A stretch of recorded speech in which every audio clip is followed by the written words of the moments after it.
com Breno Altman.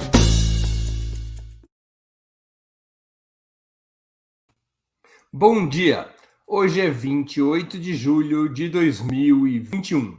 Está começando mais uma edição do programa 20 Minutos.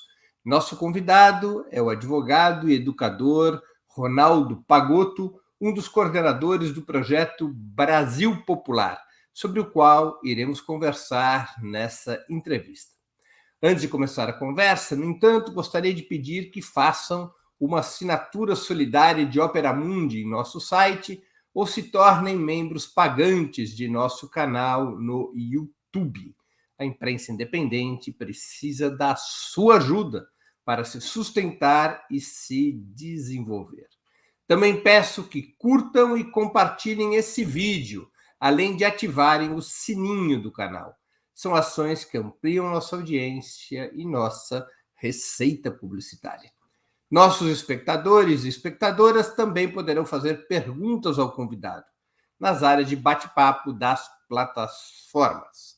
A quem as fizer, no canal de Opera Mundi no YouTube, peço que contribuam, se puderem, com o Super Chat ou o Super Sticker. Bom dia, Pagotto. Uma honra ter sua presença no 20 Minutos. Obrigado por aceitar nosso convite. Bom dia, Breno. Nós do Projeto Brasil Popular que agradecemos a oportunidade de estar aqui para apresentar algumas ideias, né? Para pensar o Brasil do futuro e enfrentar os dilemas do nosso país. Pagotto, vamos começar pelo começo. Como é que nasce e se organiza o Projeto Brasil Popular? Qual o seu objetivo? Breno, os debates sobre o projeto nacional fizeram parte de uma série de iniciativas. Pelo menos nos últimos 20 anos, você vai ter uma série de iniciativas, né? Da CNBB, as pastorais sociais realizaram um longo percurso de debate sobre o Programa Nacional, o Projeto Nacional, o Brasil que Queremos.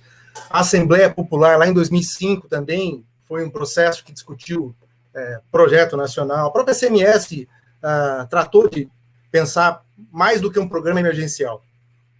O Projeto Brasil vai nascer ali na crise com a ofensiva conservadora de 2014 e 2015, que vai surgir, então, nesse período, a Frente Brasil Popular, e mais ou menos um processo semelhante à construção da Frente deu início a um debate de projeto de nação para pensar o futuro do país, para além de questões imediatas e de respostas imediatas à ofensiva. Então, reuniu ali intelectuais comprometidos com um debate de país, um debate muito mais do que um debate acadêmico, muito mais do que um debate circunscrito às áreas do conhecimento.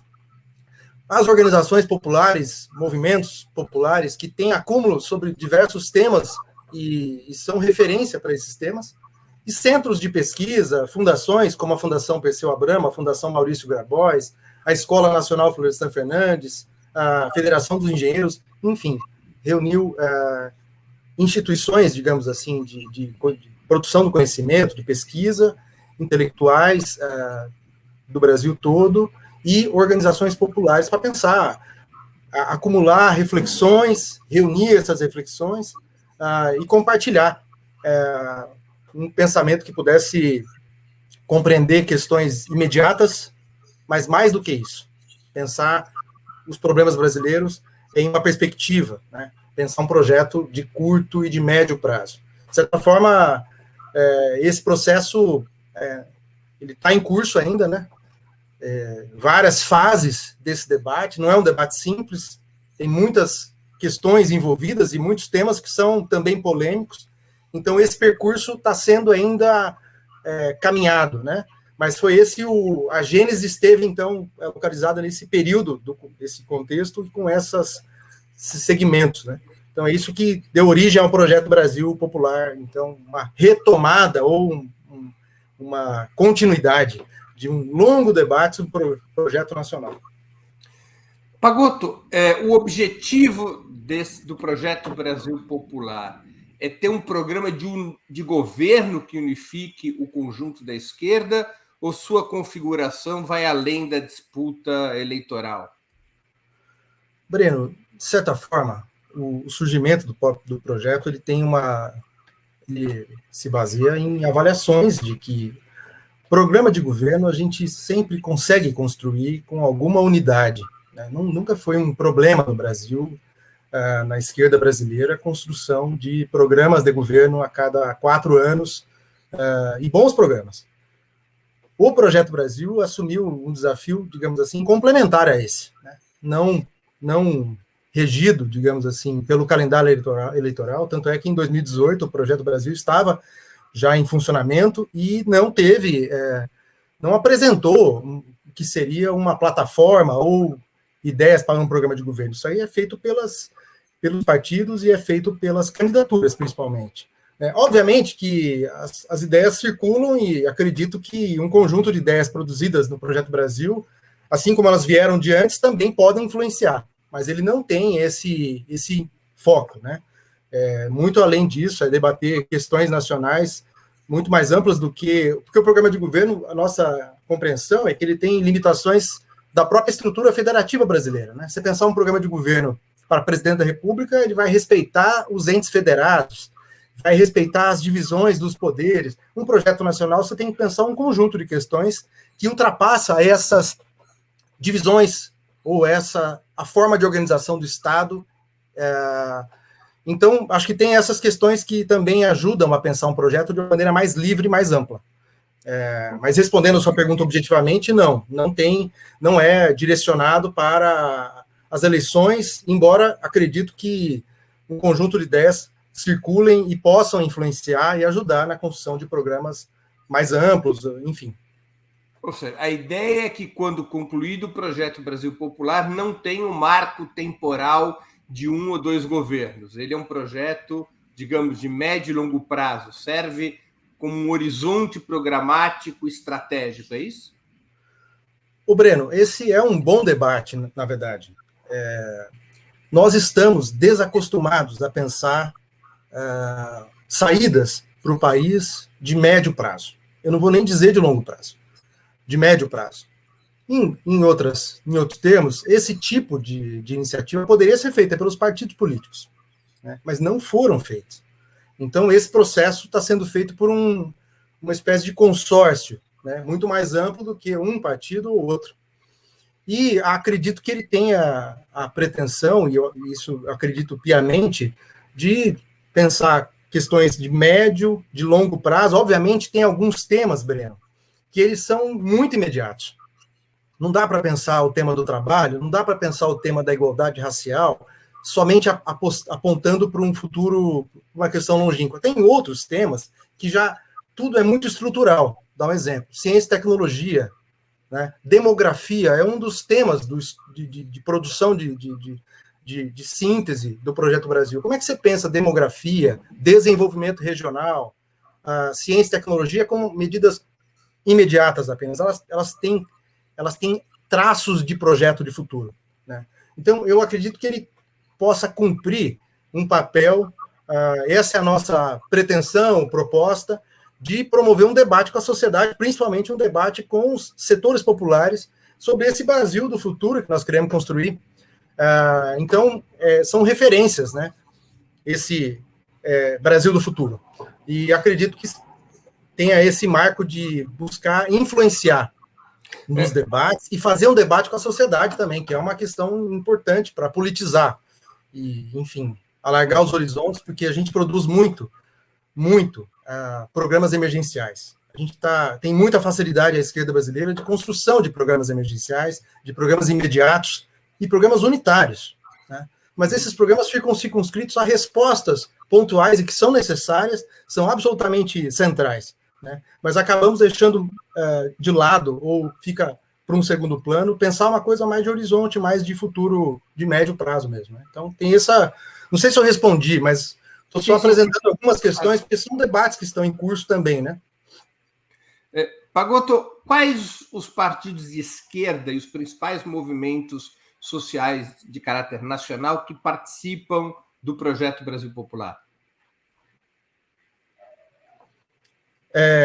Bom, A referência do começo, do embrião, né, do processo, se deu muito com a articulação dos movimentos populares em torno do MST, da Via Campesina, movimentos do campo, né, MAB, MAN, a Fundação Perseu Abramo, também, que é a fundação do PT, logo adiante, a Fundação Maurício Grabois, do PCdoB, também participou. Alguns segmentos, Breno, porque o projeto, isso institucionalmente talvez, né, mas os grupos de trabalho que produzem no Projeto Brasil, eles têm uma autonomia de organização e envolvem setores para além desses movimentos e desses partidos, né? Então, por exemplo, o tema das cidades, né, que construiu no Projeto Brasil uma iniciativa chamada BR Cidades, que se difundiu amplamente no Brasil, construiu núcleos para pensar o problema urbano e envolver os segmentos que vão num espectro muito mais amplo. Então, envolvem segmentos do PSOL, de outros campos da esquerda brasileira, também nesse processo. Eu dei só um exemplo, né? Porque a pretensão é ser aberto e tem um coletivo, né, uma comissão nacional, que é mais de zeladoria para garantir que esse processo se dê sem que o Projeto Brasil seja um espaço de disputa, que aí a gente também tem muitas na esquerda, e consiga produzir uma síntese envolvendo quem está disposto a pensar esses problemas e a contribuir com o processo assim. Tá bem. Você afirmou, não é, que o Projeto Brasil Popular ele tem esse marco temporal de médio prazo, de longo prazo. O marco estratégico dele é de um projeto anticapitalista, de transição para uma sociedade socialista, ou o marco estratégico se circunscreve a reformas dentro da ordem capitalista? Breno, eu acho que tem uma diversidade nesse processo. Veja, para começar o debate, nós não fizemos um recorte no Projeto Brasil que as propostas deveriam ser propostas já em uma perspectiva de superação do capitalismo, né? Não foi esse o recorte inicial, né? Então, tem algumas propostas que, sim, têm clara coloração anticapitalistas, outras estão circunscritas ao que seriam as reformas avançadas, né? Então, um exemplo muito, muito claro, muito fácil, é o próprio tema da reforma agrária, o próprio tema do campo, né? O que nós temos de força social no Brasil, apresentando propostas concretas, estão circunscritas, portanto, ao limite, né? Agora, isso é parte do debate, tem diversidade no conjunto das reflexões do Projeto Brasil, mas o marco inicial dele não foi com esse recorte, entendeu? Ele tentou compreender reflexões sobre os graves problemas brasileiros e horizontes de superação desses problemas. Obviamente que nós acreditamos que a superação definitiva desses problemas se dará com uma transição à superação do capitalismo dependente brasileiro, né, do capitalismo e desse capitalismo dependente. Mas as propostas que foram produzidas nessa caminhada, ela tem uma diversidade e estão respondendo aos problemas imediatos. Então, talvez tenha aí uma boa junção, entende? De ideias, de proposições. Eu vou dar um exemplo, Breno, para ficar mais claro, de um dos marcos dessa construção. Quando se pensa o tema de projeto de nação, de projeto de país, muitas vezes vem a ideia de que isso é apostar na relação com os setores burgueses que têm contradição. Não é esse o debate que é feito no Projeto Brasil, né? Não há nenhuma aposta, até porque esse é um debate do campo da tática e da estratégia, né? Não é apostar nesse velho debate, reedição desse debate, da aposta nas contradições intraburguesas. Não é esse o debate feito até agora, e isso não está presente no nosso debate. Obviamente que é preciso reconhecer a existência de contradições intraburguesas, mas o projeto nacional não é um projeto de nação desconsiderando elemento clássico, por isso que ele tem esse até no nome, né, tem essa descrição de um projeto Brasil popular, ou seja, voltado, sobretudo, para as classes populares que compõem. Mas eu queria dar um exemplo, estou me estendendo na resposta, mas veja, para pensar o tema de futuro, tem questões que, no geral, ficam aprisionadas para segmentos da sociedade que tem, vou dar um exemplo, igualdade. o tema da igualdade é muito forte, muito presente nos movimentos feministas, no movimento antirracista, né? Nesses movimentos. Agora, num debate de projeto nacional, esse tema não pode ser, não pode ficar sob responsabilidade desses segmentos mais interessados e que necessitam de ter a bandeira da igualdade como central. Isso tem que ser como uma visão transversal do projeto. Se você não partir de um pensamento de que você precisa construir o mínimo de igualdade, níveis de igualdade, para que a sociedade se desenvolva e, de fato, o Brasil se liberte das condições atuais, então esse é um tipo de debate que eu acho que ele tem colorações da velha tradição, velha sem sentido pejorativo, mas das tradições mais antigas de debates de superação do capitalismo. Quando você pensa também, que desenvolvimento é esse, né? Um desenvolvimento que respeite as questões ambientais, um desenvolvimento que não busque produzir consumo irrestrito, ou seja, então tem que ter questões que perpassam o conjunto dos... Acho que são ideias assim que nos nossos documentos estão encartadas como paradigmas, ou seja, não devem ser levantadas essas bandeiras por quem tem mais sensibilidade a ela. Elas precisam percorrer e perpassar o conjunto do debate de projeto nacional, sem entender que desenvolvimento precisa conviver com as questões ambientais de uma maneira muito séria, sem entender que produzir bens de consumo, bens, enfim, em geral, não é construir uma sociedade do hiperconsumo, como é, em geral, a sociedade capitalista, o debate fica muito frágil. Então, são marcos, são referenciais da nossa construção, que eu acredito que são importantes, talvez seja um diferencial, ou um aspecto mais original, né, desse processo do Projeto Brasil Popular em relação aos processos anteriores, me parece. Né? Então, dialogando com essa sua questão importante, né, que é uma questão que sempre aparece, sempre está presente nos debates. Claro. Eu sei que o Projeto Brasil Popular ainda não chegou à sua versão final, mas eu queria passear por alguns temas que certamente são importantes. Não são todos os temas, mas alguns dos temas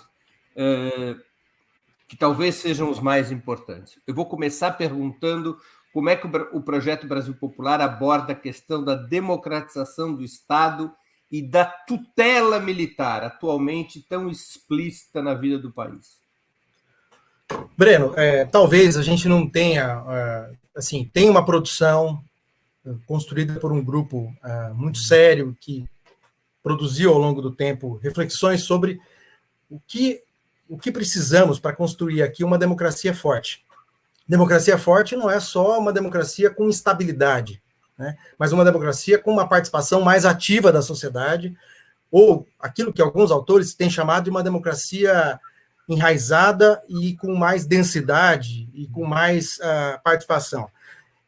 Me parece que as nossas reflexões estão nesse horizonte, reafirmando a democracia, reafirmando a necessidade de conjugar a democracia com maior participação popular, mais consultas à sociedade, mais escuta da sociedade, mais formas de participação com mecanismos plebiscitários, de referendo e etc. e tal, e maior controle popular sobre a democracia, ou seja, não pode ter eleição a cada 4 anos, você tem que escolhe e, de certa forma, acompanha o processo e na próxima eleição é que você avalia.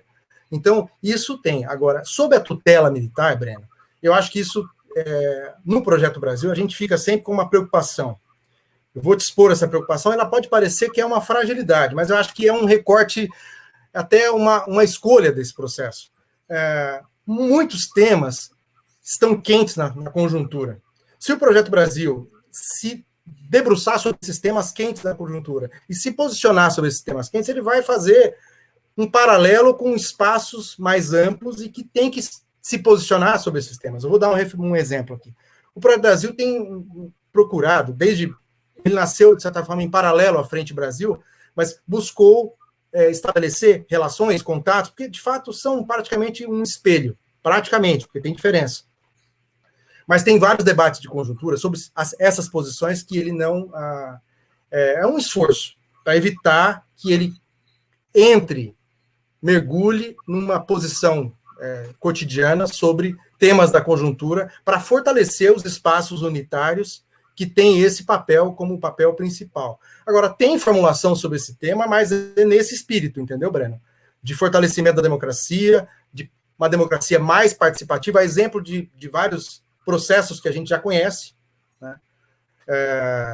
De democracia mais enraizada e mais viva, mais pulsante do que a nossa, né? Uma democracia de baixa intensidade, como aí sim é uma referência até ao pensamento do Boaventura nesse tema, que as pessoas são convocadas a participar, convidadas a participar a cada 2 anos, né, para ser bem sincero, e que precisa ser fortalecida com enraizamento popular. Então, tem reflexões sobre isso, são 31 temas, né, com produção, e essas produções não são dirigidas no sentido de ter enfim, elas têm uma certa autonomia, tiveram uma certa autonomia nessa produção para refletir e apresentar uma síntese, né, dos problemas localizados nesses temas. Mas a sua questão é importante, né? Segue o debate. Eu fico em dúvida, porque será que a questão militar não é uma questão absolutamente estrutural e que nós só nos demos conta na atual conjuntura, mas que sempre esteve presente e que a esquerda, por uma série de razões, simplesmente fechou os olhos a isso ou se autoiludiu? Acho que sim. Acho que sim. Acho que a tua geração, principalmente, que conquistou a redemocratização e derrotou os militares na década de 80, com muito movimento de massa, muita ação, muita iniciativa, muita unidade,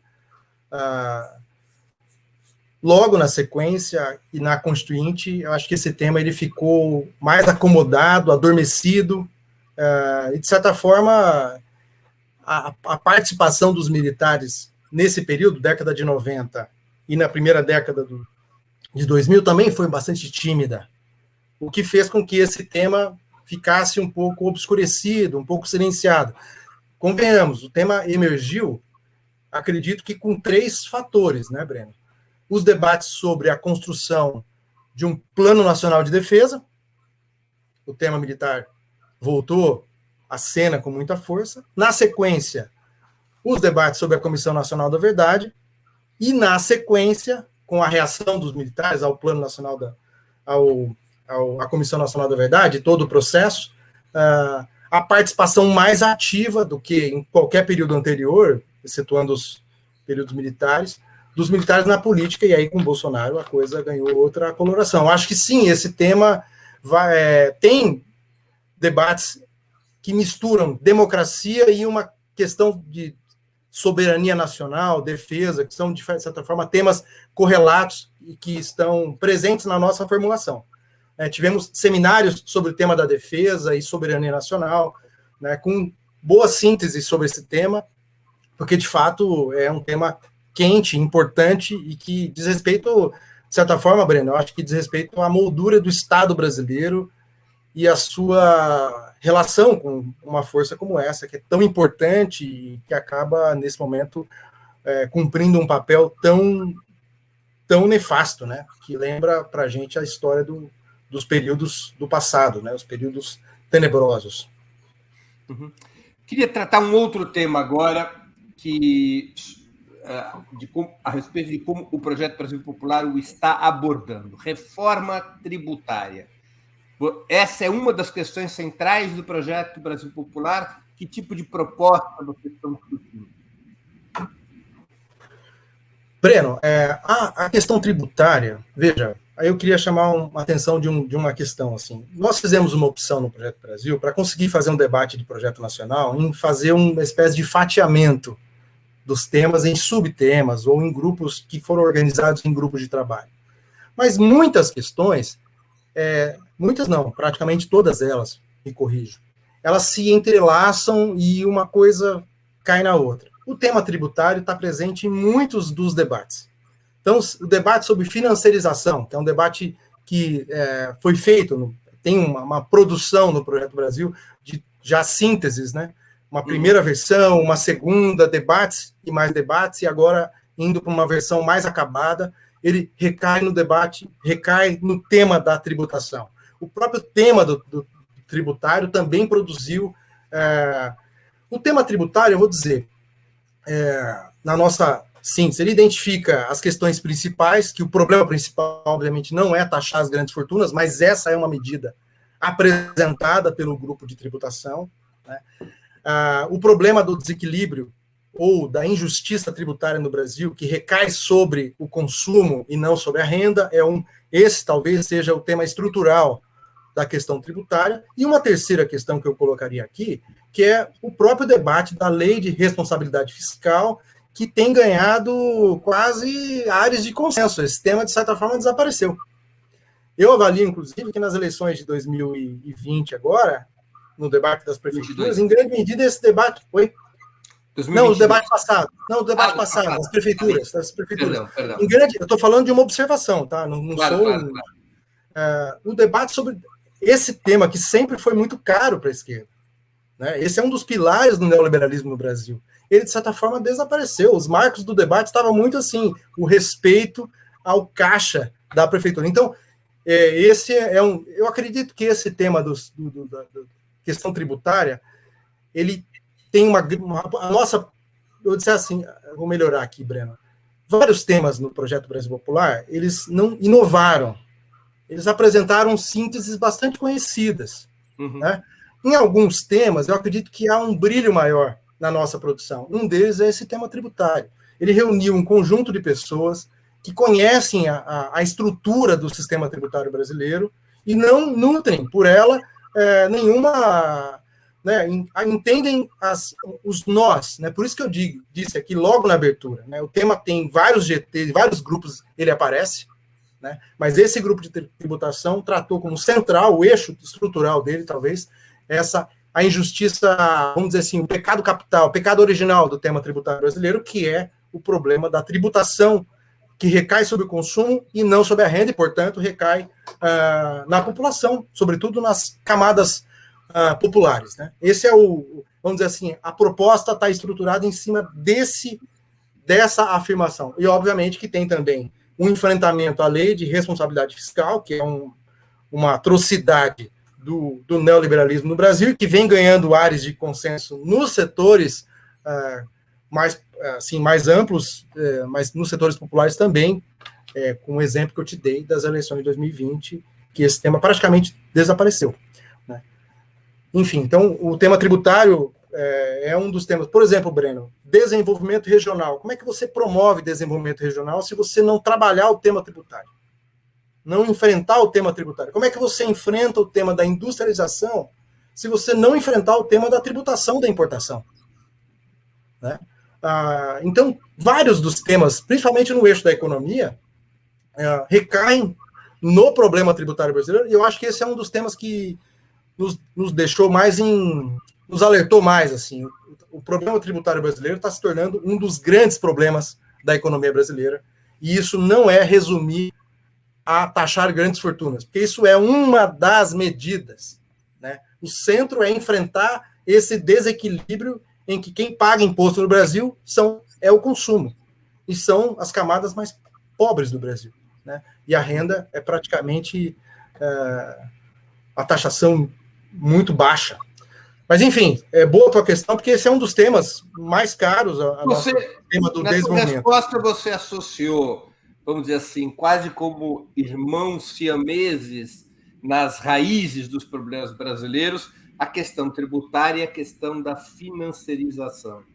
Como é que vocês têm travado o debate sobre a reforma financeira ou sobre o enfrentamento aos oligopólios financeiros num país no qual 5 bancos concentram 87% do sistema de crédito, controlam a dívida pública e possuem uma hegemonia sobre o processo econômico, talvez como nenhum outro país do mundo? Esse processo, esse tema tem um rico debate, figuras, assim, Eduardo Fagnani, Ladislau Dalbor, referências dessa ordem, estão produzindo o debate sobre financiarização. E esses debates estão em curso. E eles têm uma boa diversidade de compreensão do enfrentamento das saídas. Em grande medida, saídas como enfrentamento ao oligopólio, medidas como estímulo ao desenvolvimento e à produção, ao invés de estimular ou de favorecer os investimentos financeiros em detrimento dos demais. A própria tributação. Os bancos têm uma tributação ridícula, para não dizer pífia, né? Enfim, medidas dessa ordem. Esse é um dos temas, Breno, que aí o projeto ele se encontra com uma dos debates mais quentes da atualidade. Quer dizer, a financiarização não é um problema do projeto nacional, não é um problema do Brasil, não é um problema que o Brasil enfrenta, porque vários desses problemas que nós identificamos nesse percurso, Breno, não foram identificações originalíssimas, foram resgates de debates históricos no Brasil. Mas alguns são características brasileiras, são traços do nosso problema, vamos dizer assim, não vou chamar de jabuticabas, né? Mas são questões muito, muito brasileiras. Já outros, como esse que se trata, é um problema mundial, de certa forma, né? A ascensão da financiarização na economia, sobrepondo a indústria a tal ponto de segmentos da indústria são importadores e atuantes no segmento financeiro, no setor financeiro, né? O setor comercial também com uma atuação financeira fortíssima, ou seja, os blocos econômicos desenvolvendo pernas que são praticamente maiores do que a sua... Vou dar um exemplo, né? Os segmentos do chamado capital comercial já estão completamente entrelaçados com o tema financeiro e estão ganhando, às vezes, mais no segmento financeiro, na financiarização, na especulação, do que no seu segmento original. Então, esse é um problema caro a um país como o nosso, mas é um problema muito atual dos povos do mundo, né, que enfrentam esse problema em geral. Então, medidas como industrialização, investir em pesquisa, conhecimento, taxação, ou seja, tributação, desenvolvimento regional, o desenvolvimento do campo, a geração de trabalho e renda, são várias medidas para enfrentar um problema dessa magnitude, que está muito claro a identificação de que ele é um problema gravíssimo, né? E o debate está em curso. Eu não tô aqui apresentando nem a síntese, né? Estou apresentando só traços desse debate. O debate inclui a hipótese de estatização dos bancos privados? Eu acho que as questões estão todas postas, Breno. Maior controle nesse segmento, seja controle público regulando, seja atuação direta, estão presentes no debate. O enfrentamento ao monopólio, ao oligopólio, né? Ou seja, a diversidade de possibilidades, a maior participação do Estado, seja na estatização, seja no próprio fortalecimento de bancos públicos, está presente no debate. E, enfim, se eu avançar aqui, eu vou cometer o risco de falar uma bobagem, porque é um debate complexíssimo e está acontecendo agora. De certa forma, o fechamento desse tema, né? De certa forma, as ideias mais conclusivas desse tema estão em curso nesse momento. Então, estou trazendo só algumas. Claro. Muitas coisas desse debate não tem uma carta na manga, né? O que eu acho que o Projeto Brasil consegue fazer é reunir uma série de pensamentos que ajudam a entender um diagnóstico de Brasil, né? Não só um diagnóstico assim de 2014 para cá ou de 2010 para cá, um diagnóstico mais estrutural. E pensar e reunir saídas também mais estruturais, que é isso que você chamou a atenção. Algumas estão lá num campo longínquo, outros estão mais aqui no médio prazo e muitas estão no curto prazo, né? Tentamos combinar esses três tempos. Oi? Certo. Não, compreendi. Deixa eu passar para um outro tema agora, que também provavelmente... Fazendo propaganda aqui, sem querer, ó. Imagina, provavelmente vital num projeto de desenvolvimento como pretende ser o Projeto Brasil Popular. Como que vocês encaram ou têm discutido o tema da energia? por exemplo, a discussão passa pelo controle estatal sobre esta cadeia produtiva de energia, incluindo energia elétrica e petróleo? Ou seja, como é que discute-se o desenho do sistema energético brasileiro que caminha hoje, e já não é de hoje, já caminha de vários anos a uma privatização desenfreada? É possível desenvolver o país com a privatização das suas fontes de energia? Breno, obrigado pela pergunta, porque esse é o GT que eu contribuo, então eu vou ter mais facilidade para apresentar as ideias, né? De certa forma, esse tema da energia, ele nos remete diretamente a um debate de projeto nacional. Você não consegue enfrentar o tema da energia meramente resolvendo um problema pontual ou solucionando uma questão no imediato. Cada questão, ela nos remete a um debate de que soberania energética nós precisamos, não é nem a que nós queremos, hein? É a que nós precisamos para dar sustentação ao desenvolvimento e a uma soberania mais ampla. Então, entendendo assim, a produção de energia precisa ter a atuação do Estado e, em alguns segmentos, essa produção deve ser estatizada, porque é absolutamente estratégico e necessário que o Estado esteja presente para garantir que essa produção atenda às necessidades nacionais e mais, respeite o regramento, porque empresa nenhuma respeita regramento algum. A gente sabe disso e isso não vou nem precisar aqui falar. Então, o tema energético tem, na produção, maior controle do Estado. Obviamente que o horizonte na produção de energia seria a estatização, mas, veja, também tem um segmento da energia que tem crescido muito, essa produção das pequenas núcleos de produção de energia, sobretudo energia eólica, energia solar e etc. Esses núcleos têm uma diversidade de produção hoje, né? Então, talvez tenha que identificar aí aquilo que deve ser o centro da atuação do Estado.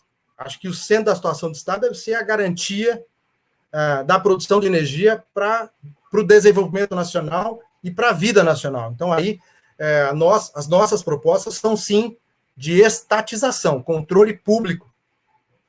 E não é controle público com órgãos de regulação, controle público com a atuação direta do Estado. Segundo, a distribuição de energia também deve passar por um plano que deve ficar sob o controle do Estado brasileiro, e não à mercê das flutuações das commodities energéticas no mundo. E um terceiro, a aferição do resultado. Quer dizer, você não pode deixar o petróleo voltado para queimar petróleo. Petróleo é um bem tão rico que o pior uso dele é queimando. Petróleo é uma matéria-prima hoje necessária e fundamental para um grande segmento da indústria, né?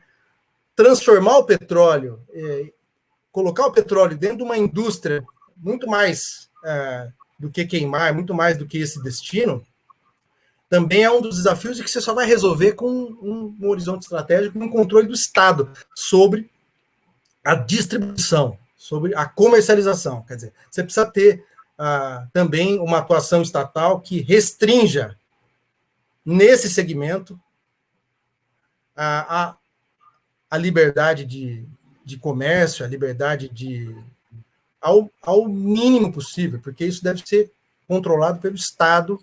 Então, produção de energia, distribuição de energia e os resultados e o destino da energia devem ser geridas pelo Estado brasileiro e não à mercê do mercado e das flutuações. Esse é um tema que me parece muito caro para pensar um projeto nacional, é um tema muito caro e que no passado nós temos uma história importante, né? Quem não se lembra aqui do orgulho nacional, que foi a luta em defesa da Petrobras, mais do que isso, a luta em defesa do petróleo brasileiro, que resultou na construção da Petrobras, que garantiu, nos anos 80 e 90, alcançou a nossa soberania nas necessidades de petróleo brasileiro e depois passou a ter superávit, né? Passou a produzir mais do que necessitamos. Então, esse é um tema caríssimo e que tem a coloração de um projeto nacional. Não vamos resolver o problema energético brasileiro com meramente medidas tópicas ou com um plano emergencial. Por isso que nós precisamos de um debate mais profundo sobre esse tema e acho que a nossa síntese nesse tema, Breno, está bem nesse sentido.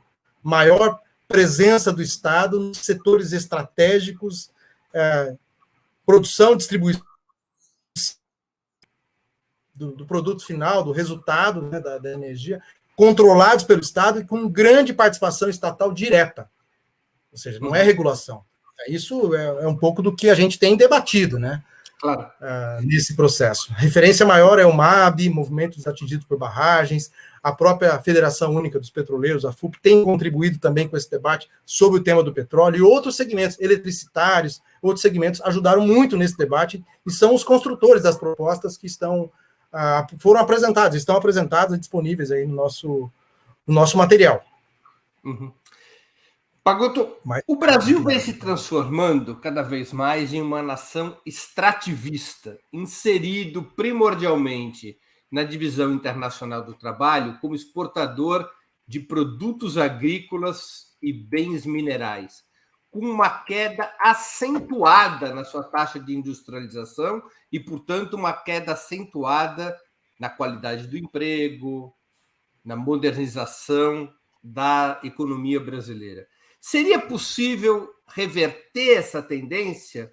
Como vocês têm encarado isso nos debates do projeto Brasil Popular? Qual seria o caminho para reverter essa tendência?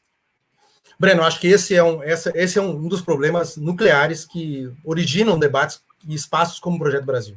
No fundo, alguns autores do Brasil chamam de reconversão colonial, porque vai nos remeter ao período em que o Brasil era extrativista e exportador de matérias-primas, de bens primários, etc. Então, tem um longo debate que está por trás do Projeto Brasil, uma longa caminhada que tem um dos temas, a ameaça de voltarmos a ser um país que assumiria aquilo que as potências... Pelas estatísticas do país, nesse momento, já é mais que uma ameaça, né? Sim, já é mais do que uma ameaça, é uma realidade. Mas isso é um debate que, principalmente na década de 2000, Breno, 90 e 2000, foi o que as economias centrais, Banco Mundial, olhava para as nações e diziam: vocês precisam desenvolver a vocação, como se a vocação fosse igual a um garoto, uma garota que sabe andar de skate e fala: você precisa então trabalhar com esporte. O outro gosta de cortar lagartixa, vai virar médico. O outro não gosta disso, gosta de calcular, trabalhar com engenharia, vai trabalhar com coisas do tipo. Como se um país pudesse ter um desenvolvimento a partir de vocações, né? Então, essa divisão internacional do trabalho acentua, né, esse papel do nosso país, ou da nossa economia emergente, que é o nome técnico que passou a se chamar, principalmente com o neoliberalismo, né? Então, acho que esse é um dos temas nucleares. Se não tiver um pensamento voltado para desenvolver as nossas potencialidades, conjugando com isso o respeito ao meio ambiente, ao alcance das necessidades elementares do país, e que o Brasil reverta esse traço, essa sina de ser um país agrário exportador, e hoje minério agrário exportador, nós não vamos sair dessa encalacrada, que isso é uma característica, uma marca da divisão internacional do trabalho que destina para o nosso país esse lugar, né? Então, o projeto nacional ele precisa se enfrentar com essa tristicina ameaça e, como você disse, essa realidade, né? Então, pensar desenvolvimento nacional, pensar agricultura, pensar o campo brasileiro, melhor dizendo, pensar o semiárido, pensar a Amazônia, tem que estar sintonizada com essa perspectiva, pensar a mineração, né? O pensamento sobre mineração do Projeto Brasil é muito avançado nesse debate, né? Enfim, porque, de fato, essa ameaça neocolonial ou recondução do Brasil para esse lugar, ela é mais do que uma ameaça, como você disse, né? Isso é um pensamento típico de um horizonte mais longo, né? Você não consegue enfrentar isso com um plano de governo, Breno, por isso que eu estou fazendo uma diferenciação, não é para depreciar, é para diferenciar, porque, de fato, são coisas distintas, né? Essa não é uma confusão, mas essa é uma dúvida que sempre aparece. Qual a diferença de um plano de governo? Um plano de governo está olhando para 4 anos, quando muito, ele se apresenta para 5, 6, 8 anos, né? Um projeto nacional tem que enfrentar esses dilemas enfrentar esses desafios, ou melhor, dar um acabamento para esse diagnóstico que você apresentou aqui, o Brasil que hoje é um país agrário exportador, minério agrário exportador, né? De uma maneira mais profunda e mais olhando para o horizonte para reverter esse quadro, esse quadro trágico, né? Agora, a reversão desse quadro, ele passa nos debates que vocês têm travado, principalmente pela atração de fluxos de capitais privados ou, novamente, o controle estatal é decisivo? Quem vai reindustrializar o país? O capital privado, nacional, internacional ou o Estado? Eu vou ser muito honesto contigo. O debate sobre industrialização é um debate importante no país, né? Um debate que, sem esse debate, como é que você enfrenta essa ameaça? Com o quê? É o problema que você coloca. E eu vou te dizer uma coisa. Você sabe qual a dificuldade que nós encontramos? Os setores industriais pouco produzem ou respondem a essa pergunta. Você pode pegar qualquer um deles. Eu vou buscar a ABMAC, que era uma referência. Não tem pensamento estratégico sobre a indústria. Vamos então buscar nas federações das indústrias, ou na Confederação Nacional, não tem pensamento estratégico sobre o tema. O ideário financeirista ou importador dominou. Eu estou falando aqui em tom de crítica, não em tom de lamento, né? Então, esse problema vai ter que ser resolvido de uma maneira que não acredito que isso, no debate do Projeto Brasil, não está colocado uma solução muito pontual, no sentido a atração de capitais internacionais, mas sim, na medida em que você enfrenta a financiarização, Breno, desestimulando a financiarização, buscando com esse desestímulo a financiarização facilitar ou favorecer ou estimular, melhor dizendo, o investimento no segmento industrial. Enfim, acho que são medidas macroeconômicas dessa ordem que ajudariam a enfrentar. Mas esse pensamento, volto a dizer, nós temos uma dificuldade. Porque o que nós reunimos no Projeto Brasil nós não reunimos com industriais. Não reunimos com pessoas que são do segmento. Provavelmente porque o Brasil não é apenas que já não tenha mais... Nós temos um problema. Já não é que não tem mais... Há um buraco. Não é só que não tenha mais burguesia nacional, é provável que o Brasil já não tenha mais burguesia industrial. Sim, ela está financiarizada e importando.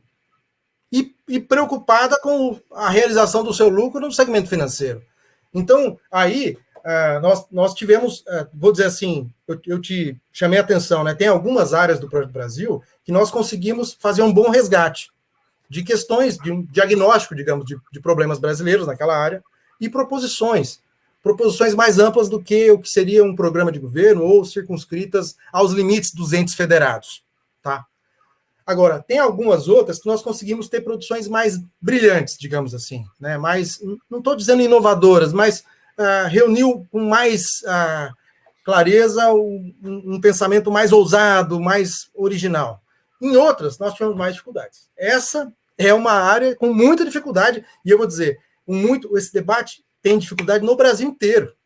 Quer dizer, qualquer segmento que quiser fazer um debate sobre indústria nacional passa por essa dificuldade. Você não tem segmentos, vamos dizer assim, os setores interessados imediatamente não estão fazendo esse debate.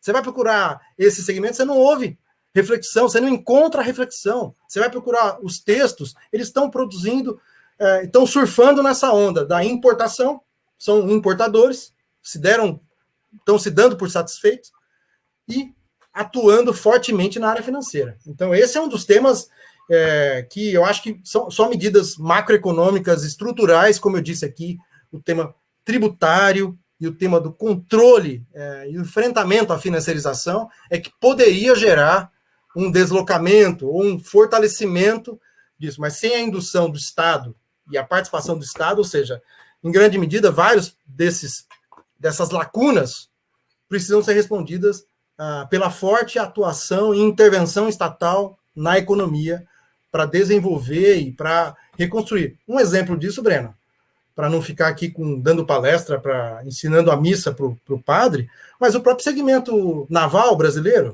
o que foi o desenvolvimento desse segmento, que não uma indução do Estado forte que garantiu a própria Petrobras, ou seja, esses mecanismos estão dentro de uma ação estatal que é a forma da atuação pública, enfim, para enfrentar. Mas você pegou uma lacuna, e esse debate, inclusive, nos frustrou, porque nós esperávamos, Breno, não encontrar a fina flor da produção sobre o problema industrial brasileiro, mas esperávamos encontrar alguma produção. Esperávamos encontrar reflexões que pudessem enfrentar o problema. E o que nós encontramos é um enorme vazio, uma submissão. O setor industrial brasileiro está acomodado nessa condição de importador, exportador de produtos manufaturados de baixo valor agregado, digamos assim, importadores, exportadores desses segmentos muito pontuais e atuantes no setor financeiro, onde realiza o lucro e onde estão surfando. Então, isso é um dos problemas, né, do Brasil, mas, enfim. Passando a um outro tema, o que vocês têm discutido em termos de política de reforma agrária, de modelo agrário para o país? Breno, esse tema já é um tema que tem um grande campo no Brasil que debate o tema do problema agrário, tem um acúmulo do problema agrário, tem produção científica sobre esse tema, adentrou a universidade, avançou no debate com a intelectualidade brasileira, que, vamos dizer assim, a referência maior é o MST. Acho que o MST tem um salto de qualidade na formulação, que é a conjugação da necessária distribuição de terras. O Brasil tem um volume de terras já agriculturáveis, né? Não estou falando de expansão de fronteira agrícola, não tem esse debate, das terras que já estão, digamos assim, prontas, imenso. Eu acho que o Brasil ocupa e produz em 1/5 das terras. Aqui, depois o João Pedro vai me dar uma bronca, e a turma do MST também, porque eu não estou dando o dado preciso, né? Então, o MST já deu um salto de qualidade nessa formulação de que é a distribuição de terra, são as políticas públicas para garantia da produção. Você tem o Plano Safra, que beneficia grande parte o grande produtor exportador, né? Então, ter políticas públicas como o Plano Safra, voltados para a pequena e média agricultura, e o desenvolvimento também dos segmentos industriais na ponta da produção agrícola, ou seja, isso que em grande medida o MST chama de reforma agrária com soberania, né? Uma reforma agrária com mais do que a distribuição de terras, mais do que a distribuição de lotes e o assentamento de famílias, mas ter um projeto para o campo que não seja somente a produção de matéria-prima e a entrega para os grandes mercados, mas também ter um desenvolvimento da indústria da agricultura, da indústria que esses segmentos podem, então, das microindústrias, é o que, de certa forma, o MST vem fazendo como uma referência, né? Mas não é só o MST, é muito mais amplo do que isso. Nós temos vivido no país uma tendência estrutural acelerada nos últimos 2 anos, de que o Brasil vai perdendo soberania alimentar, né? Exatamente pelo crescimento da produção agrícola voltada ao agronegócio, à exportação de soja e outras commodities, né? Sim, esse debate também é muito sério nos movimentos populares do campo, né? Oi? O Brasil pode sofrer proximamente situações de escassez alimentar. Ele já tem que importar produtos alimentares que podiam estar sendo produzidos aqui e pode ficar numa situação muito difícil. Muito difícil, exposta às flutuações cambiais e agravando a nossa situação. Quer dizer, nós já estamos num quadro de comprometimento, né? A fome no Brasil já está em ritmo galopante, né? Mas mais do que a fome, o problema do acesso à alimentação minimamente saudável, né? Também é outro debate importante que também faz parte desse debate que os movimentos do campo, que eu dei a referência da MST como o principal deles, né? Mas tem um debate bem importante sobre reforma agrária com soberania popular, ou seja, com esse desenvolvimento para garantir isso, Breno. Soberania é um debate, inclusive, muito importante de ser feito, porque ela não é só soberania enquanto Estado, né? Tem a soberania energética, a soberania alimentar, E a soberania alimentar, e esses componentes da soberania são essenciais para a garantia da soberania nacional e o convívio e a presença brasileira no mundo de uma maneira que ele não é fechar a fronteira, não tem nada de nacionalismo nesses termos, mas garantia da soberania nacional envolve a garantia da soberania energética, a garantia da soberania alimentar. Numa célebre entrevista feita nos anos 70 pela jornalista italiana Oriana Fallaci com o chefe militar do Vietnã, Nguyen Von Giap, já quando o Vietnã tinha derrotado os Estados Unidos, ela pergunta ao Giap qual tinha sido o segredo da vitória, e o Giap respondeu: a gente produz tudo que a gente come. Ele não deu nenhuma explicação militar, ele deu essa frase: o Vietnã produz tudo o que precisa para a sua população comer. E por isso tinha vencido a guerra. Ele traz aí um componente estratégico, né, claro, para esse debate. Eu acho que esse debate está avançando por via da pressão e da capacidade desses movimentos do campo brasileiro, claro, de pautarem. Tem uma pergunta de um espectador. Tem uma pergunta de um espectador nosso, vinculada a esse tema, do professor Adil Oliveira. Como fica a questão ambiental diante da destruição causada pelo avanço do agronegócio?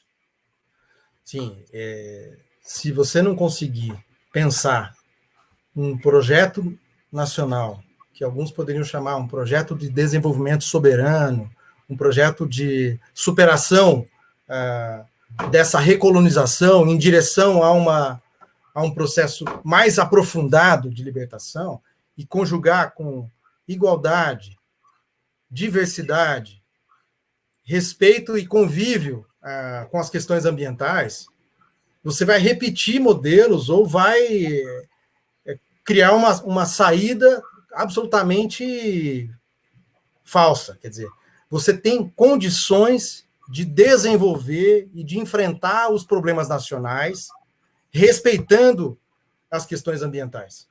Isso criou-se uma ideia no período, principalmente na década de 80, 90, com a emergência de movimentos verdes no mundo, que o movimento ambientalista ele quer a nossa recondução para o campo de uma vida idílica, acho que não é esse o debate, esse é o debate que os capitalistas colocam para todos aqueles que se preocupam com a questão ambiental. Logo é taxado de quem não quer desenvolvimento, de quem quer produzir a própria comida. Acho que esse é um debate, a ridicularização, né? É o debate que vamos dizer assim, os grandes meios de comunicação, os segmentos, as classes dominantes brasileiras fazem, quando tratam do tema ambiental. Acho que o tema ambiental tem que ter um lugar privilegiado no debate do projeto nacional. E é esse que talvez seja o esforço que a gente esteja fazendo aqui nesse processo, que é conjugar as preocupações de como enfrentar os problemas brasileiros, conjugando o equilíbrio com a nossa base maior, que é a questão ambiental. Então, isso parece, Breno, que os movimentos populares, e aí o professor Adil também, que fez a pergunta, os movimentos populares que atuam mais sensivelmente com a área, têm propostas muito avançadas para isso, né? Muito avançadas de convívio e respeito.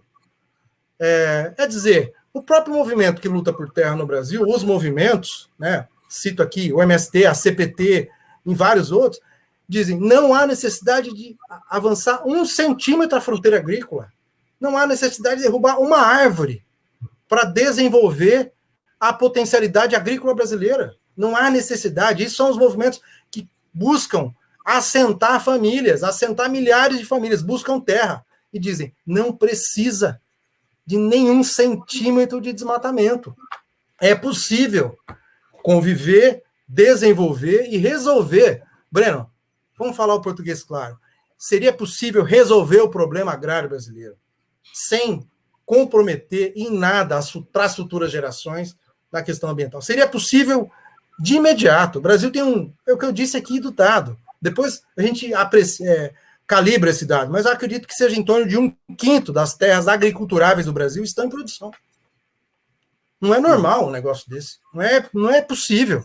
Isso é indignante. Um Brasil que convive com a fome, com preços altos dos alimentos, especulação pesada em cima dos alimentos, do preço dos alimentos, uma massa de desempregados e uma massa de camponeses sem terra buscando espaço para produzir e não consegue. Então, o problema do campo brasileiro, o problema do trabalho, que também é uma dimensão desse tema, não tem contradição com o tema ambiental. O que tem contradição com o tema ambiental é o modelo do agronegócio, que é o modelo do pacote verde, que é o modelo do financiamento combinado com aquele pacote de insumos, venenos e outras coisas mais da indústria química, que hoje fazem o Brasil ser o campeão mundial.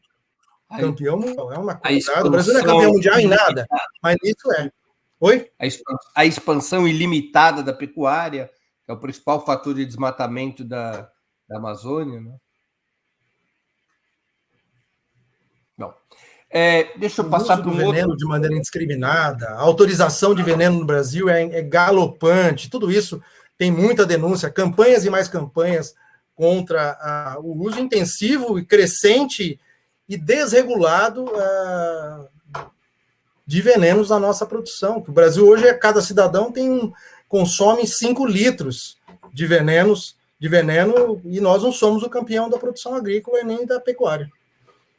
Claro. Passando a um outro assunto, Pagotto. O Projeto Brasil Popular abarca a discussão sobre a nova geração de direitos civis, especialmente aqueles vinculados às questões de gênero, ao combate antirracista, ao combate à discriminação contra a população LGBT. Defende, por exemplo, ou está sendo discutido bandeiras como legalização do aborto. Como vocês têm tratado essa nova geração de direitos civis? Breno, eu acredito que sem esses elementos não tem debate de verdade. De verdade. Coisa que eu acredito nisso, e não tem debate de projeto nacional se não enfrentar esses temas. Parte como problemas, né? Herança da nossa história. E tem esses temas, vamos dizer assim, que passam pelo respeito à diversidade, pela igualdade de condições, pelo combate ao patriarcado, ao racismo, que são constitutivos do Brasil, né? Parte da nossa Constituição, estão presentes no conjunto da sociedade, são parte da vida cotidiana, não são tópicas, questões. Sim, o Projeto Brasil tem reflexões sobre isso, tem produção sobre isso, escutou e envolveu segmentos muito consequentes, muito diretamente envolvidos e sensíveis a esse tema. Acredito que acho que nós conseguimos, né, nesse processo, fazer uma sistematização do que tem de mais avançado no pensamento, né? Não estou aqui querendo dizer que nós somos a flor, a última bolacha do pacote, mas foi possível, nesses temas, envolver os segmentos mais... Oi? A última Coca-Cola do deserto. Coca-Cola do deserto. Horrível, Coca-Cola. Já nas propagandas, eu estou fazendo propaganda da Ambev aqui, você está fazendo da Coca-Cola. E olha isso, porque eu acho propaganda gratuita. Eu nunca bebi Coca-Cola na minha vida, mas aprendi essa frase, achei boa. A última Coca-Cola do deserto. Então, sem esse debate, nós não teríamos um debate de verdade sobre pensar um programa, um projeto nacional, sem enfrentar esses problemas. E os grupos, Breno, um grupo, por exemplo, refletindo sobre as questões assim, agrupadas em torno da LGBT, né? Sigla precisa aqui. Um núcleo em torno do debate de mulheres, né? Um núcleo em torno do debate de questão racial. Então, envolveram os segmentos da academia e dos movimentos populares que têm reflexão sobre esse tema, que têm produção sobre esse tema, e a sistematização do projeto, então, é o resultado desse processo, né? Não foi ali, reunimos com... Isso também é um diferencial, Breno. Talvez seja... vou responder uma pergunta não feita, né? Mas estou aqui. O projeto ele tem um percurso muito mais longo do que em normal você faria se você resolvesse produzir um texto de projeto nacional, reunindo ali 5, 6 intelectuais. Obviamente, você faria muito mais rápido, talvez até faria com a mesma qualidade, não estou aqui falando que sim, mas também não estou abrindo como algo que estaria distante, mas a escolha do processo nosso foi de conseguir dialogar, de conseguir escutar, de conseguir envolver no debate sobre o diagnóstico dos problemas brasileiros e saídas para esses problemas, aqueles segmentos que estão mais sensíveis ao tema, né, e que pudesse ser um processo com tempo, não poderia ser. Então, por isso que esse processo está se dando até hoje, né? Nós temos aí 5 anos de produção. Obviamente que a pandemia retardou muito a nossa... Nós estaríamos em outro estágio, obviamente a pandemia dificultou e dilatou um pouco mais. A pretensão nossa era que nós tivéssemos, já no final do ano passado, concluindo uma fase de sistematização para debate com a sociedade. Porque aí, Breno, é a tua pergunta lá atrás, o que se pretende com isso? O que se pretende é debater com as pessoas, com a sociedade, politizar as questões. Breno, tem uma música do Caetano, que eu tenho referência, que diz: essa terra a dor é grande e a ambição pequena. Eu não acredito totalmente no Caetano, mas é verdade, o neoliberalismo, a onda conservadora dos últimos 30 anos, pós-queda do muro, pós-fim do leste europeu, não tem alternativa, acostumem-se. Né? Vamos lembrar aqui o que o próprio neoliberalismo, ali na figura do Fernando Henrique, tratou do problema agrário brasileiro. Ele falou: não tem problema de reforma agrária no Brasil, não tem problema de terra no Brasil. Se tem problema, eu vou fazer um cadastro nos Correios, e os camponeses podem ir lá nos Correios da sua cidade fazer o cadastro que você está precisando de terra. Então, o neoliberalismo ele transformou os problemas sociais históricos em problemas individuais, que por falta de esforço, por falta de mérito. Então, não concordando aqui, mas trazendo a reflexão do Caetano nessa frase da música Tieta, o neoliberalismo rebaixou o horizonte. Nos obrigou a... Não estou falando rebaixou o horizonte da esquerda. A esquerda tem programa, a esquerda reflete sobre essas questões, apresenta-se, mas ele rebaixou na sociedade. As pessoas foram mais ou menos sendo dirigidas ideologicamente a se acostumarem, a naturalizarem uma situação absurda. Então, não tem sentido fazer debate de projeto, Breno, para lançar um livro e esse livro ficar na prateleira de intelectuais, de acadêmicos ou de lideranças populares. Se esse processo não fizer uma perna que tem que... É a próxima fase, né? Debater com a sociedade, fazer espaços de debate sobre... O Brasil tem jeito. E não é aquele jeito, Breno, que nós acostumamos. Aí eu tô me alongando nessa, hein? Aqui eu tô sendo meio palestrinha, desculpa aí. Imagina. Mas não é aquele Brasil que no passado se dizia: o Brasil é o país do futuro, um futuro que nunca chegou. Para a maioria da sociedade, esse futuro nunca chegou. Só chegou como penúria, só chegou como problema, só chegou como naturalização de uma condição social absurda. Então, romper com isso passa por a gente fazer uma batalha ideológica, batalha das ideias mesmo, que passa por afirmar: tem jeito, e aqui está um diagnóstico de Brasil, é isso que nós estamos produzindo. Esse é o Brasil que nós temos. E desse diagnóstico, aqui tem um conjunto de ideias desse Brasil que nós acreditamos que é possível construir.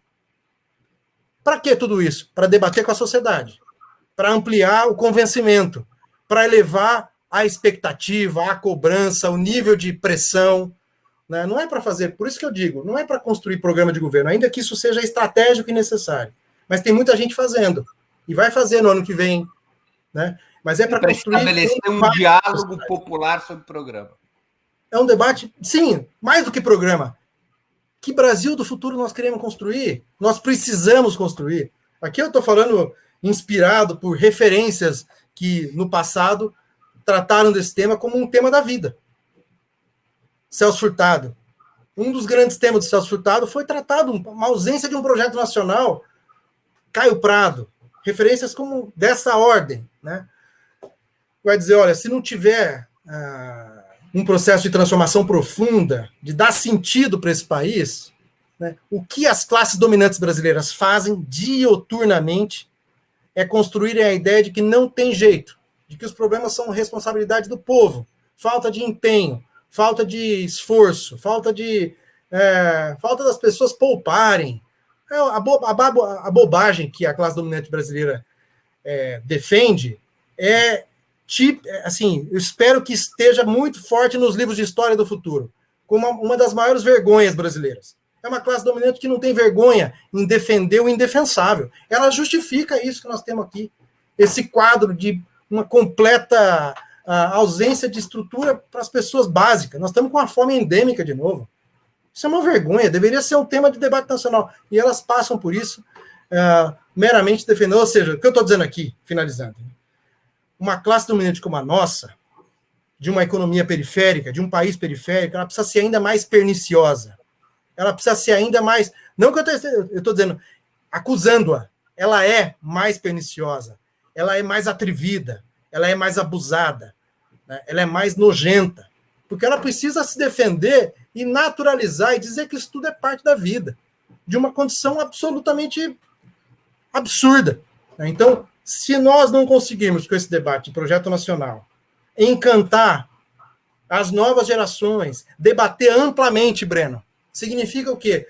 Fazer debates como esse, espero que hoje, Breno, seja só o que é o projeto, mas que tenhamos muitos outros, com outras pessoas, obviamente, para debater como fazer esse debate chegar na sociedade, como debater com a sociedade para elevar o debate sobre esse país, os problemas brasileiros, e o que saída nós temos, sem construção dessa batalha das ideias profunda na sociedade, nós não vamos mudar esse país. Então, essa talvez seja a afirmação mais importante desse projeto. Ele não é para ser um texto acadêmico, ele não é para ser um texto na livraria ou um texto na biblioteca das lideranças. Ele tem que ser transformado em um material de debate popular. É esse um pouco do horizonte. Agora, me alonguei na resposta. Uma pergunta que você nem fez, hein? Olha só, estou hoje... Mas está ótimo, está perfeito. Quais são as próximas etapas do Projeto Brasil Popular e como é que as pessoas podem se informar e até participar das suas discussões? Breno, agradeço a pergunta, porque ela é muito importante para isso que a gente se propõe, né? Nós estamos, nesse momento, concluindo, de certa forma, já estamos na terceira versão ou melhor dizendo, da produção. Nós esperamos que, nesse segundo semestre, nós tenhamos 2 documentos. O primeiro é um documento que nós estamos chamando de uma plataforma. É um documento mais resumido, mais imediato, que a nossa pretensão é reproduzir esse material de uma maneira mais popular, ou seja, mais massificada possível. E essa plataforma é um documento que vai ter no máximo 30 páginas, mas talvez até menos, com ilustração, de um formato... Sim, um formato talvez de uma cartilha, né, que abra o debate, que coloque algumas ideias desses muitos temas. Então, essa plataforma está em curso e a gente espera concluir esse processo até setembro, outubro. A outra é a síntese desses cadernos que estão sendo mostrados aqui, né? A síntese mais densa. A nossa ideia é ter um texto um pouquinho mais de fôlego, mas não uma tese, alguma coisa em torno de 100, 120 páginas, que desse um pouco mais de subsídio em cada um desses temas, em cada um, que permitisse aprofundar os temas, que permitisse que os debates que esse material pudesse ser uma espécie de provocador dos debates. Então, esses 2 materiais a gente espera concluir agora. Mas essa conclusão, Breno, não é a conclusão do processo. Que esses 2 materiais, a nossa pretensão é que eles sejam subsídios, a base, para que a gente possa, no próximo período, talvez no primeiro semestre do ano que vem, fazer boas jornadas de debate sobre projeto nacional. Tendo esse material como subsídio, um deles. A gente sabe que tem mais materiais circulando, mais produções, e que bom. Mas então essa é a pretensão. Como é que as pessoas podem participar? Está assistindo aqui ou vai assistir depois? Tem no link aqui da página, do próprio YouTube, os endereços onde estão os materiais produzidos até agora. Esses materiais são a síntese, ainda não essa final, que eu estou chamando a atenção aqui, que é essa mais densa, de 100 páginas, 120 páginas, que é a síntese para o debate mais de fôlego. Essa está em curso, mas nós já temos a base do que seria isso, disponível, que são esses cadernos. Então, são 4 cadernos que estão disponíveis e que o que a gente pretende é que esses cadernos sejam difundidos, as pessoas que queiram... Pagoto, deixa eu pedir a produção. Quero pedir à produção que coloque de novo na tela o endereço da página para as pessoas poderem anotar.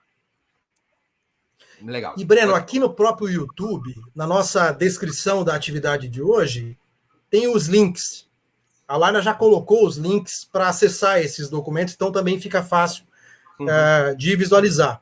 E a participação, o que a gente espera é que nós tenhamos a promoção de vários debates, grupos de estudo. Então, diretamente aqui, eu estou aqui na minha escola, ou na minha universidade, quiçá no meu trabalho, né, no meu movimento aqui, no meu bairro, enfim, quero fazer o debate do projeto nacional. O que eu faço? Nós temos os subsídios que estão disponíveis na página. Ali tem um roteiro. Pode-se escolher começar por algum tema mais sensível, né? Pode-se escolher pegar o tema mais geral. Então, nós temos uma, digamos assim, uma orientação metodológica nesses materiais, né? O nosso estímulo desde o começo, Breno, é que nós construíssemos grupos que pudessem fazer o debate. Então, nós fizemos aí debates em universidades, debates em estados, seminários presenciais, depois, com a pandemia, seminários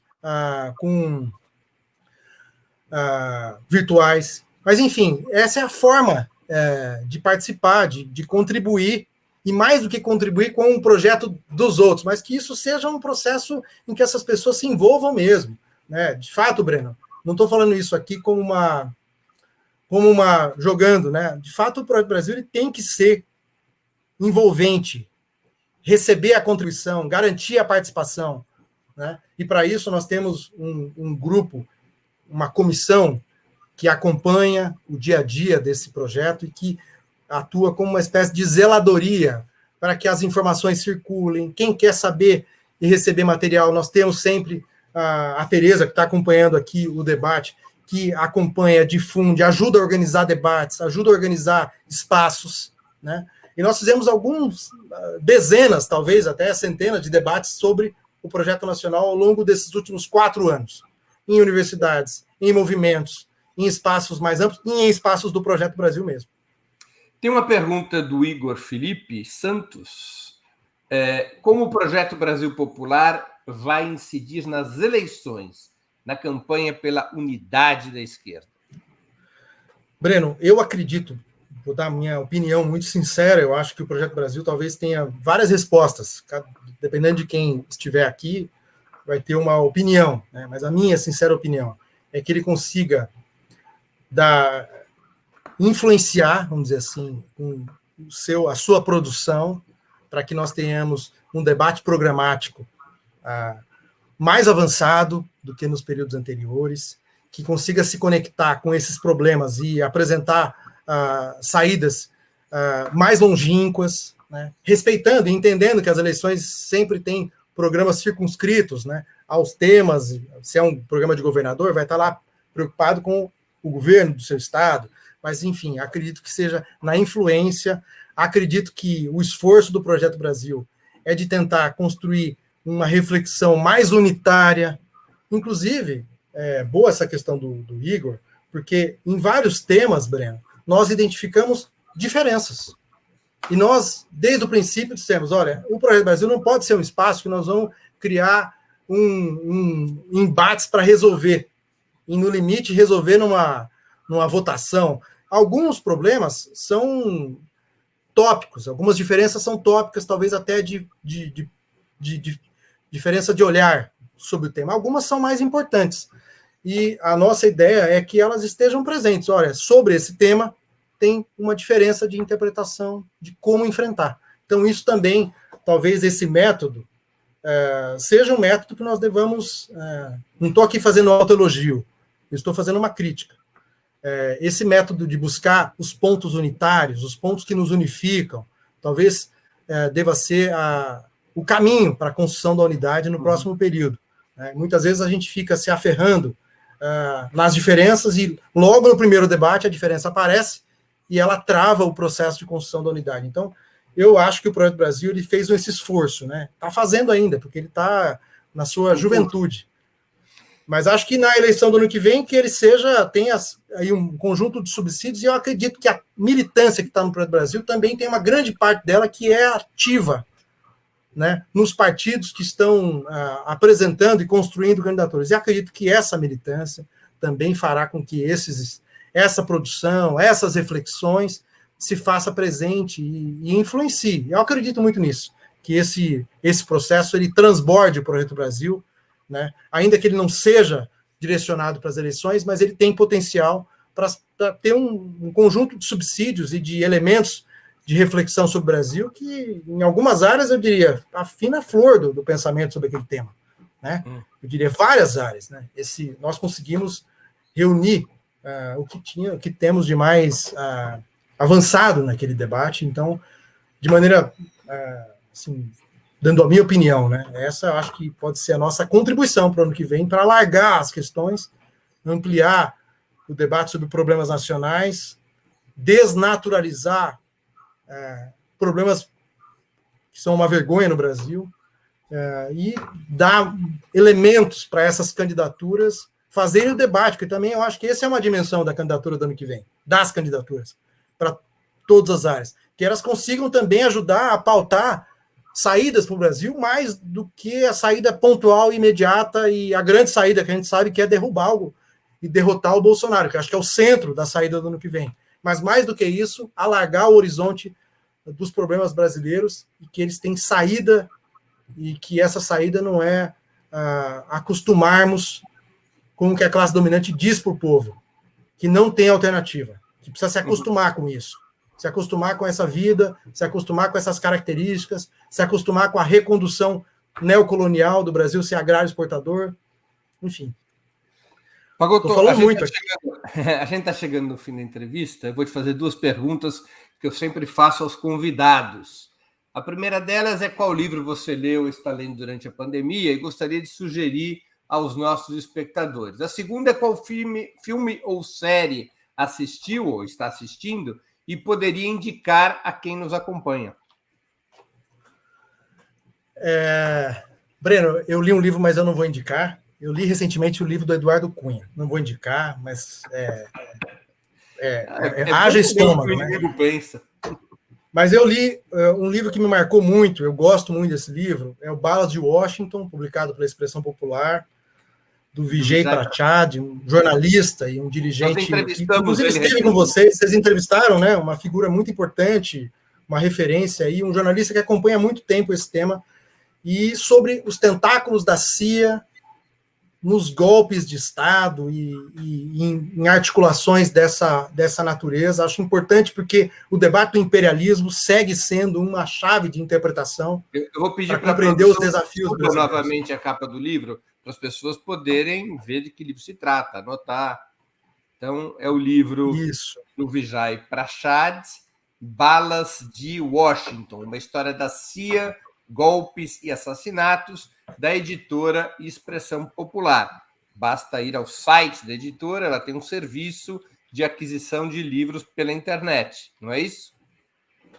É isso. Pode comprar pela internet, facinho, e preços de mercado. E agora eu estou lendo o Arrancados da Terra, do Lira Neto, um tema transversal sobre a história do Brasil, embora envolva muitas coisas, a história ao mesmo tempo de Nova York, a história da Península Ibérica e daquele momento das navegações, das ocupações, e envolve o Brasil. Então é um livro que me chamou muita atenção, muito gostoso de ler, estou lendo agora. Filme. Bom, vou falar de uma série que me chamou muita atenção, você como uma figura aí que passa por tudo. Babylon Berlim, Breno. Uma série que eu encontrei por acaso, e que é uma série que fala da Alemanha dos anos 20, mais precisamente de Berlim, no ano de 29. Então é um ano que o nazismo está crescendo, ocupando espaço, mostrando as suas garras. Em que plataforma, Pagotto? Olha, eu encontrei na Globoplay, Mas acho que a turma sabe encontrar por vias... Mas é uma série muito interessante, conjuga questões sobre a ascensão dessa força nefasta, como ela foi se acomodando na sociedade alemã, uma das sociedades mais desenvolvidas à época. Ajuda aquela pergunta, cara, como o nazismo se estabeleceu num dos países mais intelectualmente avançados, com avanço do acesso ao ensino, de um pensamento filosófico avançadíssimo nas artes e tudo mais, como ele se estabeleceu, né? Enfim, essa é uma pergunta que a gente sabe de muitas respostas, de caminhos, e esse filme ajuda. E o outro, um filme que eu vi recentemente, chama Vai e Veja. O melhor filme sobre a Segunda Guerra Mundial que eu já assisti. Se passa na Bielorrússia, é um filme muito forte. Eu assisti nesses festivais que a UMES, aqui em São Paulo, organiza sobre cinema soviético, um cinema que é desconhecido no Brasil e que me marcou muito. Então, um filme que eu assisti agora nos últimos 10 dias, muito importante, acho que vale a pena conhecer, eu não sei como acessar, eu vi naquele festival que o CPC da UMES organizou. Muito bem. Pagotto, queria agradecer muito pelo teu tempo e por essa conversa, certamente de grande interesse para o nosso público. Obrigado pela oportunidade que você deu aos nossos espectadores, às nossas espectadoras e, sobretudo, a mim mesmo. Eu que agradeço, Breno. Fica o convite para que todo mundo conheça mais. E, Breno, provoca você, mais adiante, a gente dá uma próxima pergunta, como fazer o debate de projeto nacional ou que o Brasil tem saída. E que isso seja um debate que a gente faça aos montes no próximo período e que a gente aqui humildemente apresenta um dos subsídios que podem ser base para esse debate, de alimentar sonhos e que esse Brasil tem jeito e que esse Brasil não é a terra da dor é grande, a ambição pequena, não é a terra do Brasil do futuro que nunca chega, né? É esse Brasil que tem jeito, tem condições, ela existe sendo produzida, saídas e soluções propostas nos pequenos espaços e que a gente precisa difundir essas reflexões, essas produções sobre essa ideia de que o Brasil tem jeito e que o futuro não é a reprodução do passado, e que o nosso horizonte não é um retrovisor. Nosso horizonte tem que ser um horizonte de transformação e de enfrentamento desses problemas seculares do Brasil, que nos envergonham hoje e que devem ficar apenas nos livros de história. Muito obrigado. Encerramos assim mais uma edição do programa 20 Minutos. Voltaremos a nos ver amanhã, quinta-feira, 29 de julho, às 11 horas da manhã, com mais uma edição do programa 20 Minutos Internacional. A convidada será Jana Silverman, da Coordenação Internacional dos Socialistas Democráticos dos Estados Unidos. O tema: Joe Biden é aliado dos sindicatos? É uma discussão com uma líder sindical, uma ativista política norte-americana. A entrevista será em português. Ela viveu muito tempo no Brasil, fala um português perfeito, não precisaremos de legendas, a entrevista será ao vivo, portanto, nossos espectadores poderão fazer perguntas e vai discutir como repercutem dentro dos Estados Unidos, especialmente junto aos sindicatos, as políticas econômicas de Joe Biden. Até lá, obrigado pela audiência e um grande abraço.